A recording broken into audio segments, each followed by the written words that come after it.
एक बार की बात है जब एक गांव में एक साधु महाराज रहते थे जो भगवान पर बहुत विश्वास रखते थे। एक बार वह साधु पेड़ के नीचे बैठे थे और भगवान को याद कर रहे थे। अचानक वहां बाढ़ आ गई और चारों तरफ पानी ही पानी हो गया।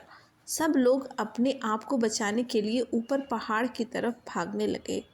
उनमें से एक आदमी ने देखा कि इस हालत में भी साधु महाराज भगवान की तपस्या कर रहे हैं।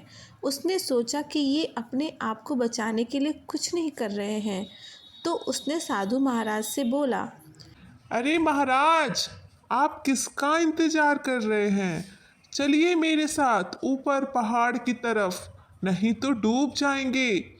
साधु बोले, अरे मुझे क्या होगा? मैं भगवान की इतनी तपस्या करता हूँ, मुझे कुछ नहीं हो सकता। मुझे भगवान अपने आप बचाएंगे। धीरे धीरे पानी साधु के कमर तक आ गया। अब लोग वहां से नाव लेकर निकलने लगे, तो उनमें से एक व्यक्ति ने साधु महाराज से कहा, अरे महाराज, पानी आपकी कमर तक आ गया है, आप हमारे साथ चलिए। तो साधु महाराज ने कहा, नहीं नहीं, भगवान मुझे जरूर बचाएंगे। इस तरह साधु महाराज की बात सुनकर वह नाव वाला भी वहां से निकल गया। कुछ देर बाद पानी इतना बढ़ गया कि साधु महाराज के सर तक पहुंच गया और अब वहां लोगों को बचाने के लिए हेलीकॉप्टर आया और वहां फंसे सारे लोगों को बचाने लगा। एक हेलीकॉप्टर साधु महाराज के पास आया, जो कि आखिरी हेलीकॉप्टर था, और उससे एक रस्सी निकली और साधु महाराज को बोला गया कि इसे पकड़ो और ऊपर आओ। यह आखिरी हेलीकॉप्टर है और अब आपके पास दूसरा कोई रास्ता नहीं है बचने के लिए। साधु महाराज ने कहा, यह रस्सी वापस ऊपर खींच लो और आप चले जाओ। मुझे अपने भगवान के ऊपर पूरा भरोसा है, वह मुझे जरूर बचाने आएंगे।